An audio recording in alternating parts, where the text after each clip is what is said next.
এখন রাত প্রায় 3টা বাজে। তো আমি ভর্তা নিয়ে ব্যস্ত, কারণ সেহরির জন্য। এই সিমগুলো আমার বোন বরিশাল থেকে পাঠিয়েছিল আপনাদের ভাইয়ার কাছে, ওর গাছের সিম, একদম দেশি, আর খেতে এগুলো অনেক বেশি ভালো লাগে। তো ভাবলাম ভর্তা করে খাই, আর রোজার সময় দেখা যায় একটু ভর্তা ভালোই লাগে। সেজন্য আমি গরম গরম ভাতের সাথে ভোর রাতেই ভর্তা করে সেই জন্য খাবো, সেই জন্য ভোর রাতেই ভর্তা করলাম যে গরম ভাত দিয়ে খাবো।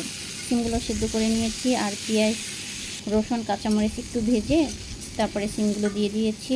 আর এগুলো সুন্দর করে ভেজে নিতে হবে, পানিগুলো শুকিয়ে ফেলতে হবে।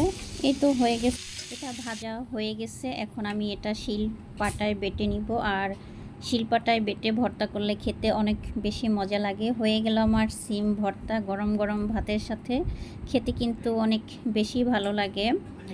মাশাল্লাহ, অনেক সুন্দর হয়েছে ভর্তা। আর আমার তো বেশ ভালো লাগে ভর্তার পরে এরকমের অল্প কাটা ভাত নিয়ে খেতে।